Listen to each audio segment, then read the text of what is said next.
ZamanWHU who celebrated International Kissing Day over the weekend. Are you down with the PDA or the PD nay? Let me know in the chat right now. Well, in honor of me missing it, I've decided to go for my first ever kiss live on camera, and you are the lucky ones to witness it. Are you ready for this? Tim is the lucky guy. Come on over, Tim. Don't be shy, but no tongue.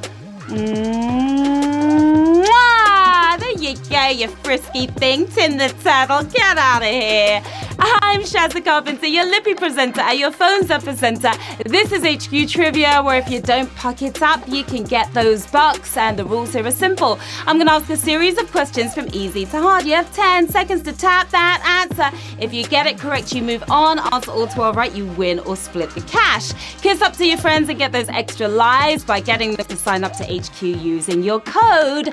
And tonight we are giving away a mouthy £1,000. That's enough to set up your own year-round kissing booth. Buy some of that extra strength breath freshener, because let's face it, some of you need it. Or a lifetime supply of chapstick. But before you cash out, you've got to smash out. Let's get to the quizzing. Here we go with Q1. In the original fairy tale, what does the mirror tell the evil queen about Snow White? She's really irritating. She's the fairest. She hates Mondays.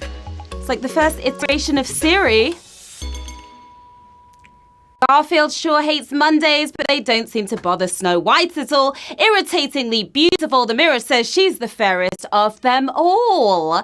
Who got that right, fair and square? 138,000 of you did. The Brothers Grimm tale has been reimagined many times, the most recent being the Snow White and the Hunky Hemsworth movies, my favourite version. Q2, which mobile phone feature uses word suggestions for incomplete sentences, predictive text, countdown conundrums, chain letters.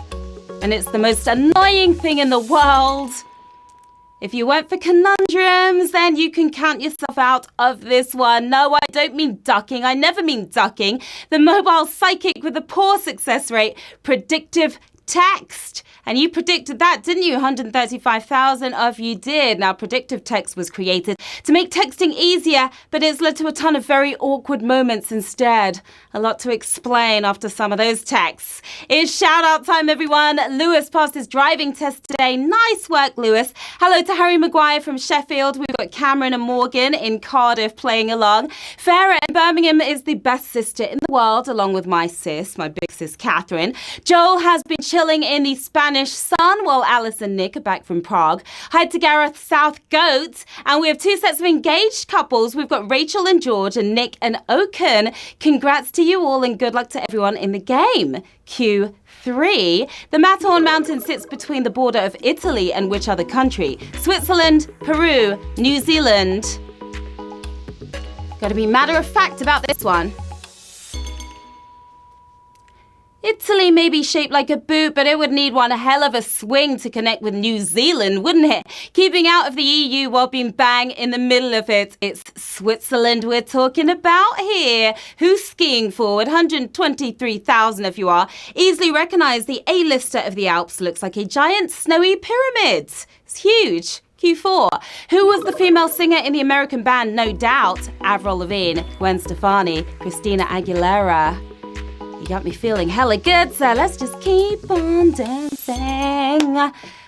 If you went for the skater girl, I'm afraid it's see you later, boy. She ain't no holla back girl, but she is Gwen Stefani. Music royalty right there, 102,000 if you had no doubt about that one.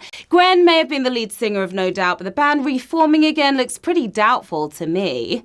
Q5, the creation of which US sitcom was inspired by Fawlty Towers, Seinfeld, The Golden Girls, Cheers. May not be your fault if you get this wrong, because none of them even vaguely resemble Fawlty Towers, but neither would a US version of Fawlty Towers. More amber than gold. Cheers to those of you who got it right, because cheers is the answer. And that was a tough one. That was a brutal question. That was a brutal question right there. 43,000 if you got it right. Now, they considered making their own version of Basil & Co., but did the least American thing possible and didn't go through with it. Wow. Q6. Britain's first female prime minister shared a nickname with which landmark? Empire State Building, the Sphinx, Eiffel Tower. You know who our first female PM was, so you can figure it out from there, hopefully.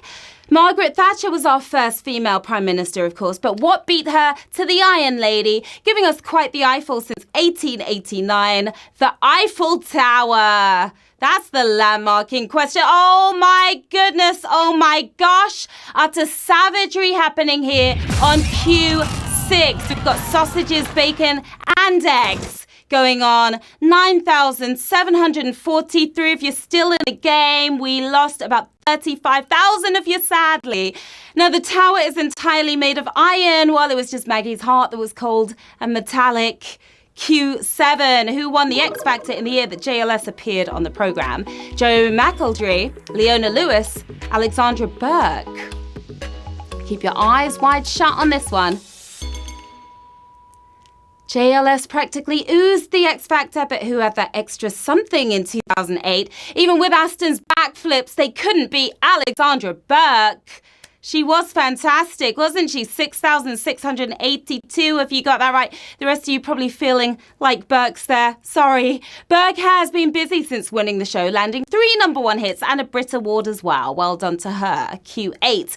Of these 3 British islands, which is the largest in terms of land area, Isle of Wight, Isle of Isla, Isle of Arran. How well do you know your British Isles? We are several small islands surrounded by many smaller ones, but which of these is the least diddly? Weighing in at a barely impressive 620 square kilometres is the Isle of Isla, which is the largest. Another savage one here on Q8. Utterly sausage, I would say. Double the sausage going on. It's a sausage fest.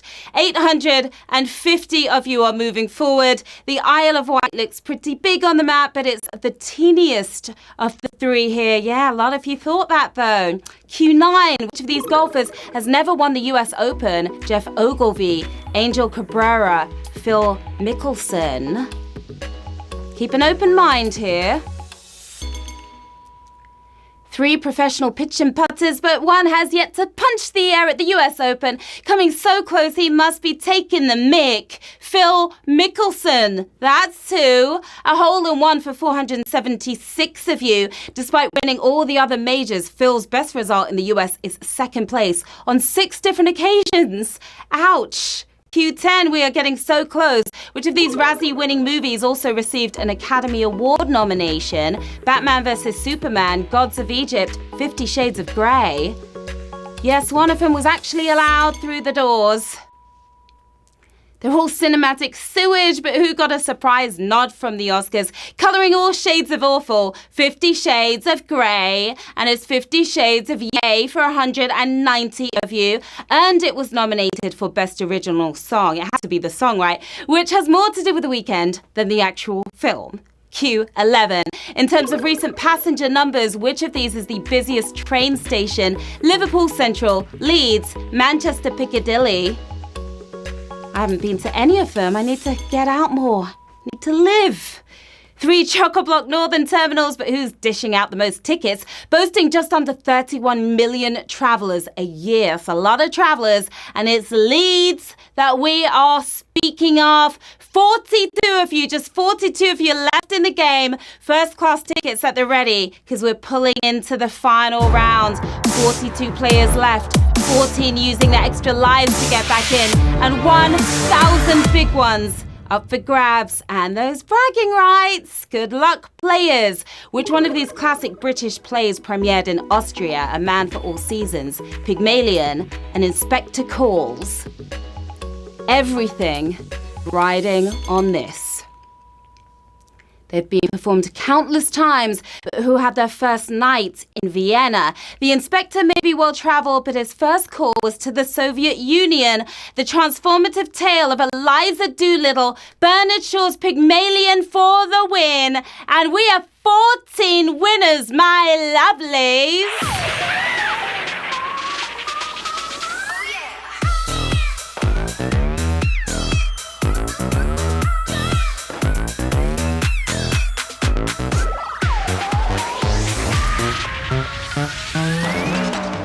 Well done to our 14 winners. You survived the Sausage Fest and you are standing tall. You are taking home £71 and 43p. We've got Somerton 98. Look at that gorgeous couple right there. Tutting in line. No need to tut anymore. You're a big winner. We've got T. Powner as well who's celebrating. Look at that. D. Boyle 69 and a bunch of other winners as well. Well, just a few more. What are you going to do with the cash? Maybe forget Siri, get a talking mirror instead, get tickets to the Razzies, but they're probably free. Ski on Mount Matterhorn. There's a lot you can do with that cash. Tremendous game, HQTs. I hope you had a blast like I did. I always do. I'm Sharon Carpenter, and you can find me right here on the socials. Come say hi. Let me know how you performed tonight. Okay, we've got more cash coming your way tomorrow, of course, at 3 p.m. Another £1,000 for you to get your mitts on, hopefully. Until then, winners, enjoy your earnings, and players, enjoy your learnings. I'll see you soon. Bye. Mwah.